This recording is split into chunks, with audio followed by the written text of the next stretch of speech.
Alléluia. Amen. Donc, chers amis, soyez les bienvenus à ce sabbat de la pleine lune du 7e mois, appelé le mois d'Etanim, le mois dans lequel nous devons célébrer la fête des tabernacles. Donc, je profite de l'occasion et par anticipation, je vous souhaite bonne fête des tabernacles. Alléluia. Amen. Car cela ne dépend pas de celui qui court, ni de celui qui veut, mais cela dépend simplement de Dieu qui fait miséricorde. Il se révèle à qui il veut et il se cache aussi à qui il veut. Alléluia. Amen. Qu'il vous souvienne que la Bible déclare: j'ai aimé Jacob et j'ai haï Esau. Y a-t-il de l'injustice en Dieu? Non. Alléluia. Amen. Ça veut dire que si nous sommes ici, c'est parce que le choix de Dieu est porté sur notre personne. Et il a voulu que nous le connaissions. C'est pourquoi à chaque fois, nous allons vous amener à comprendre l'importance que Dieu vous donne en lui-même. Alléluia. Amen. Donc, parlant de la fête des tabernacles, aujourd'hui nous allons vous parler d'un élément très essentiel qui, au travers lequel nous pourrions bénéficier de toute l'abondance de Dieu. Une chose est de répondre à l'appel de Dieu. L'autre qui est la plus importante, c'est de pouvoir bénéficier de toute l'abondance de Dieu. Je vous le dis et je vous le répète, Dieu n'appelle jamais pour maudire. Mais quand il vous appelle, c'est pour vous bénir en réalité.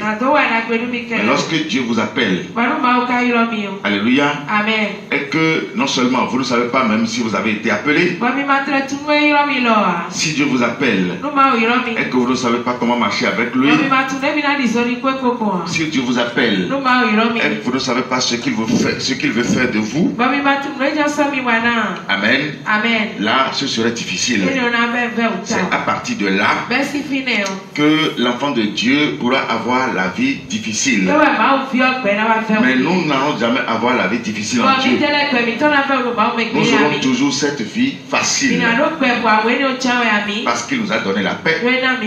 Il nous a donné sa paix. La paix que le monde ne peut jamais donner. Amen. Amen. Donc je vais vous parler de quoi? Je vais vous parler de l'importance de l'adoration. Qu'est-ce que tu dis adorer Dieu? Amen. Amen. L'adoration de Dieu représente quoi devant le trône de Dieu? Quel rôle joue l'adoration que nous donnons à Dieu? Alléluia. Amen. Si l'adoration n'a aucun effet, n'a pas d'importance, alors je crois que à partir d'aujourd'hui, nous allons rapidement enlever ça de notre vie. Mais si l'adoration a une importance particulière devant Dieu, alors nous sommes obligés de vous révéler son importance pour que désormais nous sachions ce que nous sommes en train de faire. Quand on parle de l'adoration, on parle d'un culte rendu. Un culte rendu à un Dieu. Alléluia. Amen. Adorer un Dieu, c'est rendre un culte à ce Dieu. Et dans le culte rendu, il y a la vie et la mort. Alléluia. Amen. Lorsque le culte est rendu au Dieu, à un Dieu qui est la vie, au retour vous allez avoir la vie. Mais lorsque le culte qui est rendu, c'est rendu à un Dieu qui n'a pas la vie, au retour, c'est la mort. Autrement dit, quand on dit adoration, qui est définie par un culte rendu à un Dieu, cela dépend de ce Dieu qui reçoit l'adoration. Alléluia. Amen. Nous constatons que le temple construit en 46 ans, le temple que les patriarches avaient construit, le temple que Salomon avait construit, vous avez constaté que dans ce temple, il y a des choses qui se faisaient. Amen. Amen. Il y a des sacrifices qui se faisaient dans le temple. Et pourquoi Dieu demandait-il ces sacrifices-là? Pourquoi obligatoirement l'homme doit faire du sacrifice? Que représentaient ces sacrifices-là dans le temple? Parce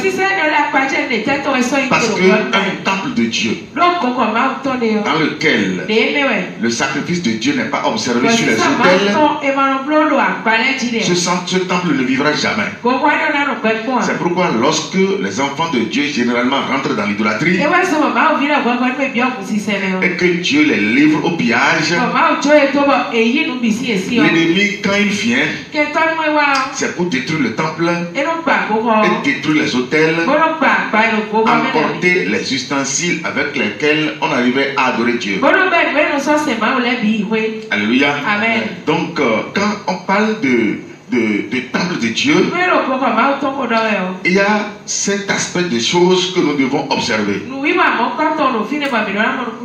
Alléluia. Amen. Nous allons voir dans l'ancien temps comment les patriarches avaient compris et quelle a été la réponse de Dieu. Je veux que nous partions de la réforme mosaïque. Nous allons parler de Moïse, ce que Dieu a dit à Moïse, parce que l'adoration que nous donnons aujourd'hui doit prendre le symbole de ce sacrifice-là qui se faisait dans le temple. Le culte rendu à Dieu, ou le culte rendu à un Dieu, aujourd'hui se traduit par l'adoration que nous donnons à Dieu. Et lorsque vous parlez de culte, vous parlez de sacrifice, vous parlez de rites, de rituels. Amen. Que l'enfant de Dieu doit faire à Dieu. Parce que c'est Dieu qui les réclame. Alléluia. Amen. Lorsque l'enfant de Dieu adore bien Dieu, il ne manquera jamais de quoi que ce soit. Tout ce dont il aura besoin, sans même ouvrir la bouche, sera toujours à sa porte. Dans Somme 35, verset 37, verset 1 à 5, la parole dit: fais de l'Éternel tes délices et il te donnera ce que ton cœur désire. Alléluia. Amen. Quand vous constatez Jésus-Christ, au moment où il a ordonné à ce que les pharisiens détruisent le temple construit en 46 ans, rapidement, il s'était attaqué à quoi? Il s'était attaqué à quoi? Il s'était attaqué au sacrifice qui se faisait dans le temple.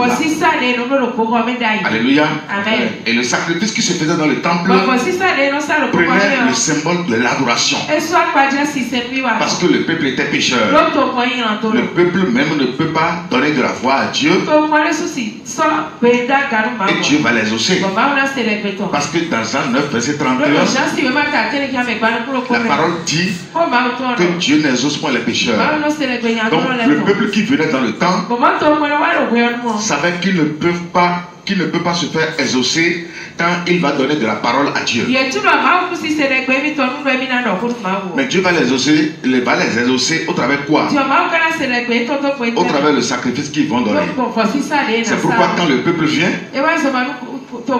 il doit donner le sacrifice, les animaux à tuer, et le souverain sacrificateur doit tuer ces animaux sur l'autel du sacrifice. Alléluia. Amen. Et c'est dans le lieu très saint que ce souverain sacrificateur va intercéder pour le peuple. Donc l'adoration du peuple en ce temps-là se traduisait par le versement du sang des animaux sur l'autel de Dieu qui était dans le temple et qui recevait les sacrifices. Amen. Amen. Ce qui est paradoxal. Le peuple lui-même, en amenant les taureaux et les brebis, le peuple n'a pas le privilège pour faire le sacrifice lui-même. Mais le sacrifice doit être confié au souverain sacrificateur. Et c'est lui qui a la charge d'offrir le sacrifice du peuple. Autrement dit, le peuple n'a même pas le droit. Amen. Amen. Le peuple n'a pas la capacité spirituelle pour donner directement adoration à Dieu. Alléluia. Amen. Son adoration doit passer par le souverain sacrificateur. Son offrande doit passer par le souverain sacrificateur. Ça veut dire que Dieu ne peut pas recevoir de l'adoration directement du peuple au temps de la loi. Parce que le peuple était pécheur. Alléluia. Amen. Mais nous aujourd'hui, c'est pourquoi souvent je dis, nous sommes un peuple gracié. Nous sommes un peuple à qui Dieu a accordé la grâce. Une grâce sans mesure. Et si nous ne profitons pas de cette grâce, ce serait vraiment dramatique. Alléluia. Amen. Donc nous allons voir ce que Dieu avait enseigné à Moïse au temps de la loi. Oui, vas-y. Exode 20, partir au verset 22. Oui. L'Éternel dit à Moïse, tu parleras ainsi aux enfants d'Israël. Vous avez vu que je vous ai parlé depuis les cieux. Vous ne ferez point des dieux d'argent et des dieux d'or pour me les associer. Vous ne vous en ferez point. Tu m'élèveras un autel de terre sur lequel tu offriras tes holocaustes et tes sacrifices d'action de grâce. Amen. On dit, l'Éternel parla à Moïse et dit, parle aux enfants d'Israël et tu leur diras, vous avez vu comment je vous ai parlé depuis les cieux. Et la recommandation que je vous fais aujourd'hui, c'est quoi? Vous n'allez jamais faire des dieux d'or et des dieux d'argent pour me les associer. Alléluia. Amen. Je vous interdis de faire des dieux d'or, des dieux d'argent pour me les associer. Mais ce que je vous recommande vivement, c'est quoi? Tu m'élèveras un autel de terre sur lequel tu offriras tes actions de grâce, tes holocaustes, ainsi de suite. Alléluia. Amen. Et après avoir offert tous ces sacrifices, oui, vas-y. Partout où je rappellerai mon nom, oui, je viendrai à toi et je te bénirai. Il dit, partout je rappellerai mon nom, je viendrai à toi et je te bénirai. Alléluia. Amen. Ça veut dire quoi? Ça veut dire que lorsque l'autel de Dieu est établi, lorsque Dieu demande à Moïse d'établir l'autel de Dieu, et que le sacrifice est fait dessus, alléluia, amen. Il dit, il va se rappeler de son nom et va descendre en cet endroit-là pour venir bénir Moïse. Amen. Amen. Donc si nous revenons à Jésus, qui s'était attaqué aux offrandes, amen, amen, offrandes des brebis, et dans le temple construit en 46 ans.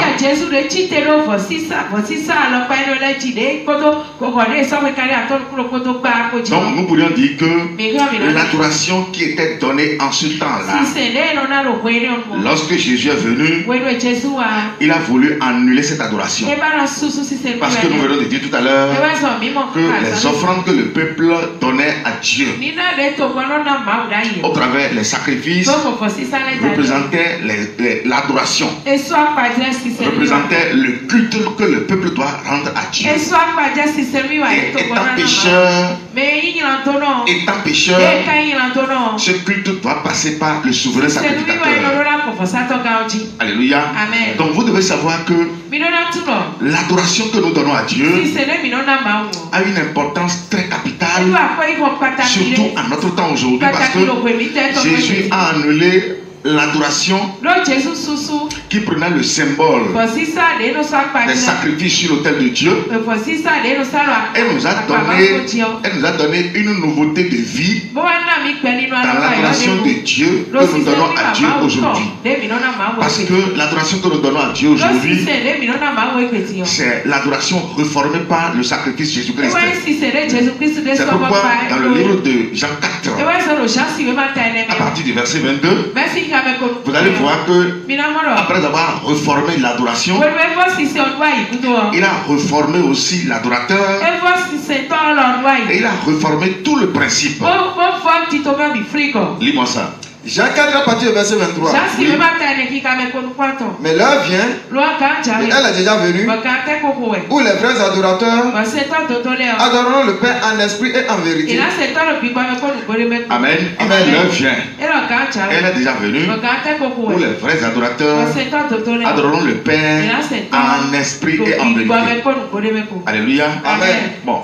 Si il dit les vrais adorateurs, est-ce que nous pourrions dire que depuis que Jésus est venu ou bien avant Jésus, il n'y avait pas-il des adorateurs? Il y avait bel et bien des adorateurs. Mais la forme de cette adoration ne sera plus d'actualité à partir de Jésus-Christ. Après le sacrifice de Jésus-Christ, cette forme d'adoration qui consistait à donner des offrandes des brebis sur l'autel de Dieu, dans le temple de Dieu construit en 46 ans. Ce sacrifice ne va plus jamais exister. Alléluia. Amen. Mais il y aura une autre forme d'adoration qui sera en esprit et qui sera la vraie adoration. Alléluia. Amen. C'est pourquoi il dit l'heure vient. Elle est déjà venue où les vrais adorateurs adoreront le Père en esprit et en vérité. Parce que l'adoration donnée à Dieu au travers la tuerie de moutons dans le temple construit en 46 ans, c'était une adoration physique. Alléluia. Amen. Et l'homme lui-même ne peut pas, le pécheur lui-même ne peut pas adorer Dieu. Il est coupé de son Créateur. On l'a coupé, le péché l'a coupé de son Créateur.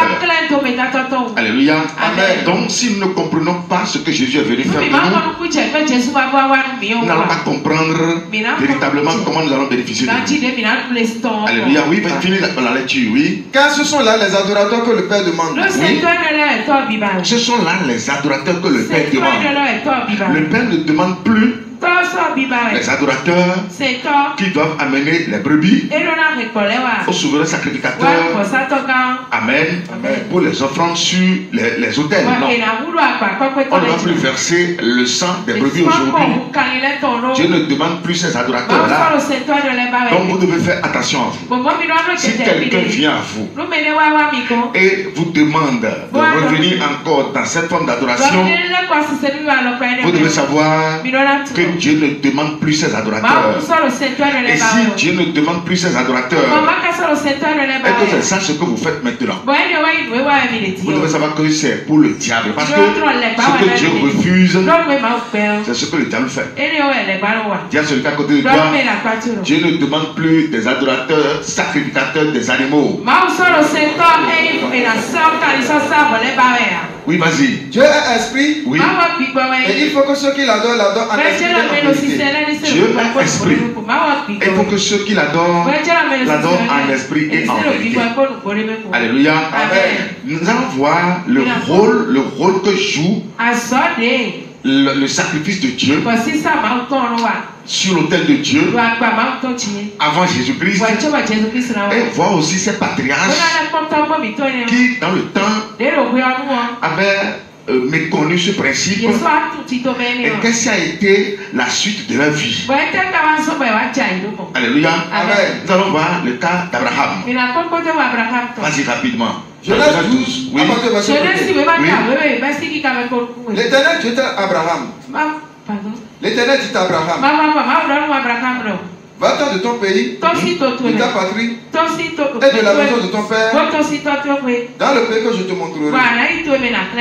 Je ferai de toi une grande nation, et je te bénirai. Je rendrai ton nom grand, et tu seras une source de bénédiction. Alléluia. Amen. Qui a appelé Abraham? C'est Dieu qui l'a appelé. Comme Dieu nous a aussi appelé aujourd'hui. Il dit, sors de ton pays, sors de la maison de ton père, et va dans le lieu où je te montrerai. Je rendrai ton nom grand. Amen. C'est pourquoi souvent je vous dis, quand Dieu appelle, ce n'est pas pour maudire. Quand Dieu appelle, ce n'est pas pour faire du mal à l'homme. Mais s'il t'appelle, c'est pour rendre ton nom grand. Il y a celui qui est à côté de toi. Quand Dieu appelle, c'est pour t'élever. C'est pour rendre ton nom grand. Il a montré ça à Abraham. Il dit, je rendrai ton nom grand. Oui, vas-y. Je bénirai ceux qui te béniront, et je maudirai ceux qui te maudiront. Et toutes les familles de la terre seront bénies en toi. Et toutes les familles de la terre seront bénies en toi. C'est pas bon ou bien c'est pas bon? Rien que de belles promesses. Vous devez savoir que lorsque Dieu nous a aussi appelés, notre appel était suivi aussi de ces belles promesses. Amen. Amen. Si Dieu nous promet des choses, je sais que de par son intégrité, il doit les accomplir. Dieu ne ment jamais. Alléluia. Suivons un peu Abraham. Vas-y. Abraham partit comme l'Éternel le lui avait dit. Et l'autre partit avec lui. Abraham était âgé de 75 ans lorsqu'il sortit de Charan. Abraham prit Sarai sa femme, et l'autre le fils de son frère, avec tous les biens qu'il possédait et les serviteurs qu'il avait acquis à Charan. Il partit pour aller dans le pays de Canaan, et ils arrivèrent au pays de Canaan. Abraham parcourt. Amen. Amen. Qu'est-ce que nous avons constaté? Ça veut dire que ce que Dieu lui a dit, il a obtempéré. Alléluia. Amen. Il a écouté la voix de Dieu. Il a suivi la voix de Dieu. Et il est venu au lieu indiqué. Tout ça là c'est bon. Oui, vas-y. Abraham parcourut le pays jusqu'au lieu nommé Sichem, jusqu'au champ de Morée. Les Cananéens étaient alors dans le pays. L'Éternel apparut à Abraham et dit, je donnerai ce pays à ta postérité. Et Abraham bâtit là un autel à l'Éternel qui lui était apparu. Amen. Amen. Alléluia. Amen. Lorsque Abraham est venu au lieu indiqué, Dieu est venu à sa rencontre. Amen. Amen. Et Dieu lui a dit, sois les bienvenus. Et rapidement, il a bâti un hôtel là, au Dieu qui lui était apparu. Mais qu'est-ce que nous allons constater? Amen. Amen. Avant qu'un hôtel ne soit hôtel, il faut obligatoirement qu'on fasse quoi? Amen. Amen. Alors que nous avons constaté que les sacrifices représentent quoi? L'adoration, le culte rendu à Dieu. Il a établi l'autel, mais il n'a pas fait de sacrifice dessus. Ça veut dire que le culte raisonnable que doit donner à Dieu, le culte n'a pas été rendu. L'adoration n'a pas été rendue. Il n'a pas donné adoration à Dieu. L'autel est resté vide. Alléluia. Amen. Tout à l'heure par rapport à son appel, qu'est-ce que nous avions constaté? On a constaté que Dieu lui a fait de belles promesses. Et il est déjà venu à l'endroit où les promesses devraient être réalisées. Alléluia. Mais c'est le contraire que nous avions vu. Parce que rapidement, Dieu qui lui était apparu va l'abandonner et la famine va le frapper. Alléluia. Pourquoi? Parce que l'adoration a manqué. Le sacrifice a manqué sur l'autel de Dieu. C'est pourquoi l'autel de Dieu qui est en toi ne peut pas manquer de sacrifice. Vous savez qu'aujourd'hui nous faisons encore de sacrifice à Dieu. Selon le livre de Jean 4, verset 22, nous faisons toujours de sacrifice à Dieu. Et nous allons vous le révéler tout à l'heure. Donc il n'a pas fait de sacrifice sur l'autel. Il n'a pas rendu ce culte à Dieu. Il n'a pas donné adoration à Dieu. Alléluia. Amen. Oui, vas-y. Il se transporta de là vers la montagne à l'orient de Bethel, et il dressa sa tente ayant Bethel à l'occident et à l'orient. Alléluia. Amen. Donc quand il a établi l'autel, selon lui, tout ce que Dieu lui avait promis devrait commencer déjà par venir à la réalisation. Et c'est normal. Mais à un moment donné, les choses ne viennent pas. Amen. Et il a dû abandonner cet hôtel-là pour se diriger encore à un autre endroit. Amen. Le fait de se balader à gauche et à droite n'amène pas qu'on arrive à connaître Dieu. Mais ce que nous devons savoir, c'est de chercher à comprendre qu'est-ce que Dieu demande. Amen. Il n'a pas demandé ce que Dieu veut réellement. En le sortant de Charan. Amen. Donc rapidement, il va encore abandonner cet hôtel. Et il ira encore ailleurs. Amen. Suivez-le. Oui. Il bâtit encore là un autel à l'Éternel. Et il invoqua le nom de l'Éternel. Sur le second autel, il a même invoqué le nom de l'Éternel. Ça veut dire que le premier autel n'a pas marché. Oui ou non? Oui. Est-ce que l'autel de Dieu peut rester sans ne pas répondre au nom de Dieu? L'autel de Dieu va toujours répondre au nom de Dieu. Si seulement si le culte est rendu sur l'autel.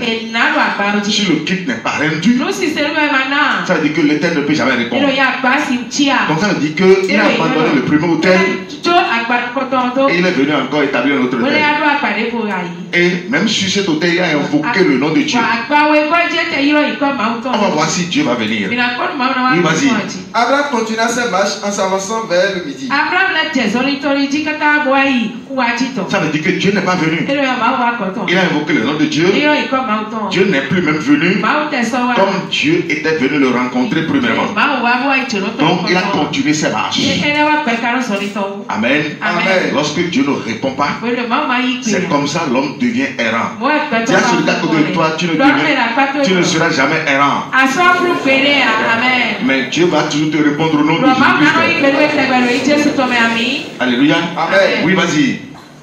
Genèse 18. Non, continue l'autre lecture, oui. Abraham continua sa marche en s'avançant vers le midi. Il y eut une famine dans le pays. Et Abraham descendit en Égypte pour y séjourner. Comme la famine était grande dans le pays. Pourquoi la famine est venue? Qui a amené la famine? C'est lui, Abraham. Amen. Ça veut dire que c'est bien qu'il a amené de Charan. Tout est fini. Amen. Et pourquoi tout est fini? Parce qu'il n'a pas rendu le culte. Il n'a pas donné adoration à Dieu. Alléluia. Amen. L'autel est resté vide. Maintenant, il va descendre en Égypte. Et c'est là où il va mentir pour mettre sa femme à gage avant de trouver à manger. Amen. Et vous connaissez bien sûr la suite. À un moment donné, Dieu va lui accorder la grâce de comprendre ce que veut dire faire de sacrifice sur l'autel de Dieu. Alléluia. Dieu va lui montrer la profondeur de ce culte. Sans l'adoration à Dieu, l'enfant de Dieu ne peut pas vivre. Alléluia. C'est pourquoi nous devons faire beaucoup attention à cette adoration que nous donnons à Dieu tous les jours du sabbat.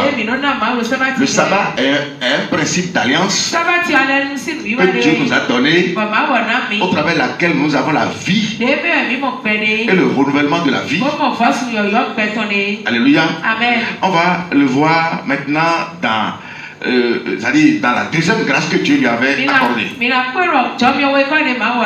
Comment il a compris rapidement. Vas-y. Genèse 18, à partir du verset 1er. L'Éternel lui apparut parmi les chaînes de marée. Comme il était assis à l'entrée de sa tente pendant la chaleur du jour. Il leva les yeux et regarda. Et voici 3 hommes étaient debout près de lui. Quand il les vit, il courut au-devant d'eux depuis l'entrée de sa tente et se prosterna en terre. Alléluia. Amen. On dit un autre jour, un jour que lui-même n'attendait pas. Et pendant la chaleur du jour, il était devant sa tente. Amen. Amen. Et ayant baissé la tête, Amen, en voulant soulever la tête, il a vu 3 hommes devant lui. Et qu'est-ce qu'il va comprendre? Vas-y. Il dit, Seigneur, si j'ai trouvé grâce à tes yeux, ne passe point, je te prie, loin de ton serviteur. Permettez qu'on apporte un peu d'eau pour vous laver les pieds et reposez-vous sous cette arbre. J'irai prendre un morceau de pain pour fortifier votre cœur. Après quoi vous continuerez votre route. Alléluia. Amen. Il a compris que quand Dieu vient à la rencontre de l'homme, le culte qu'on lui rend, c'est de faire du sacrifice. Et c'est ça qu'on appelle adoration. Alléluia. Amen. Et il a compris, il a demandé à Dieu de ne pas le dépasser. Parce que Dieu l'avait déjà dépassé au premier abord. Alléluia. Amen. Donc s'il fait le clown, maintenant que Dieu le dépasse encore, ça fait son problème. Amen. Et il a commencé par supplier Dieu. Ne dépasse pas ton serviteur. Oui, vas-y. Car c'est pour cela que vous passez près de votre serviteur. Ils répondirent, fais comme tu l'as dit. Abraham alla promptement dans sa tente vers Sarah. Et il dit, vite 3 mesures de fleurs de farine, pétris et faites des gâteaux. Et Abraham courut à son troupeau, prit un veau tendre et bon, et le donna à un serviteur qui se hâta de l'apprêter. Qui lui a dit maintenant de tuer l'animal? Qui lui a dit ça? C'est parce qu'il a compris la leçon. Alléluia. Amen. Il sait maintenant que quand Dieu vient à l'homme, on doit se prosterner devant lui. Et se prosterner devant lui, prendre le symbole, Amen, de lui donner du sacrifice. Et lorsqu'il va faire le sacrifice, qu'est-ce que Dieu va lui dire? Vas-y. Il prit encore de la crème et du lait avec le veau qu'on avait apprêté, et il l'a mis devant eux. Il se tint lui-même à leur côté sous l'arbre, et ils mangèrent. Alors ils lui dirent, où est Sarah ta femme? Il répondit, elle est là dans la tente. L'un d'entre eux dit, je reviendrai vers toi à cette même époque.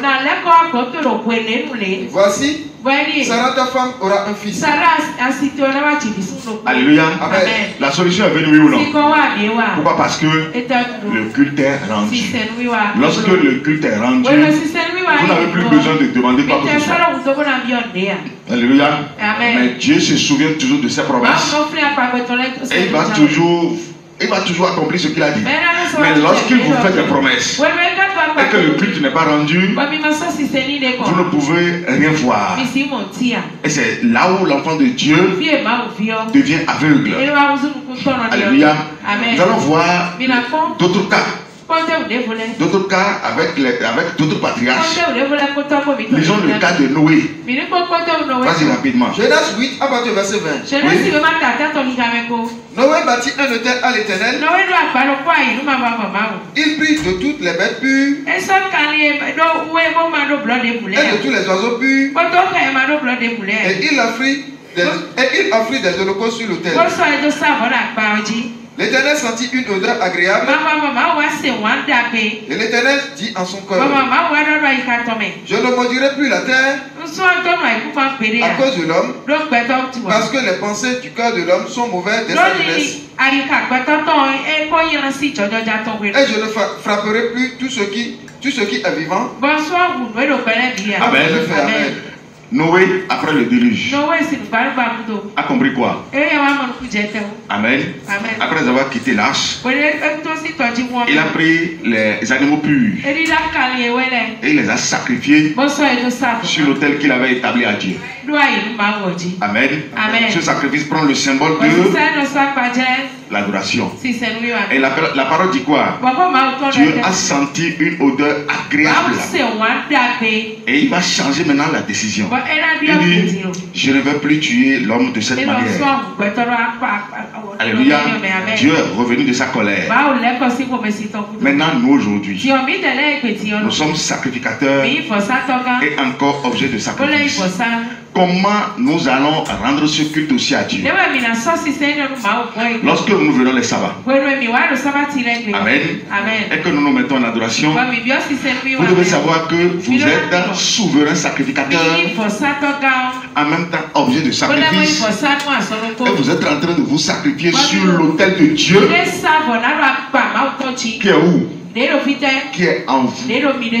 Alléluia. Amen. Et cet autel, le sang qui est versé sur lui, c'est le sang de Jésus. Parce que sur le plan spirituel, le sang qui est en nous, c'est le sang de Jésus. C'est dans la chair que nous avons notre propre sang. Donc au moment où tu disais gloire à Dieu, gloire au Seigneur, éternel grand Dieu, grand roi, tu es en train de te sacrifier sur l'autel de Dieu. Parce que cet autel de Dieu qui est encore aujourd'hui, si cet autel ne reçoit pas de sacrifice, ça veut dire que tu ne rends pas de culte à Dieu. Et si tu ne rends pas de culte à Dieu, tu ne peux rien demander et Dieu va te l'accorder. C'est lorsque l'autel est rempli de sang. C'est lorsque l'autel est rempli, mouillé de sang. Alléluia. Amen. Que l'enfant de Dieu rentre dans l'accomplissement des bénédictions de Dieu. Mais lorsque l'autel est sec, amen, l'enfant de Dieu perd. Parce que l'énergie qui est dans le sang du sacrifice, c'est ça qui amène la bénédiction de l'enfant de Dieu à l'accomplissement. En cette semaine où nous allons démarrer la fête des tabernacles, le 15e et l'année prochaine, vous devez savoir que les 8 jours de célébration représentent des jours d'adoration. Qui me suit vraiment? Donc depuis la maison, vous devez déjà commencer par adorer Dieu. Vous devez déjà commencer par donner des éloges à Dieu, pour que l'autel de Dieu en vous soit totalement mouillé par le sang de Jésus. Et à partir de là, tout ce que vous allez demander à Dieu vous sera accordé. Amen. Qui me comprend vraiment? Donc pour bénéficier de Dieu aujourd'hui, c'est par l'adoration. Ce que nous surprend ici, c'est quoi? À un moment donné, quand on dit adoration, il y a des gens qui s'asseyent, les yeux ouverts. C'est pas possible. Amen. C'est pas possible. Peut-être que les gens n'ont pas compris. C'est pourquoi la chorale va encore nous aider à rentrer maintenant en adoration. Parce que nous sommes à la pleine lune. Alléluia. Amen. Et chacun doit mouiller son autel aujourd'hui. Avec le sang de Jésus. Après quoi, nous allons demander et vous allez voir que les portes seront ouvertes. Amen.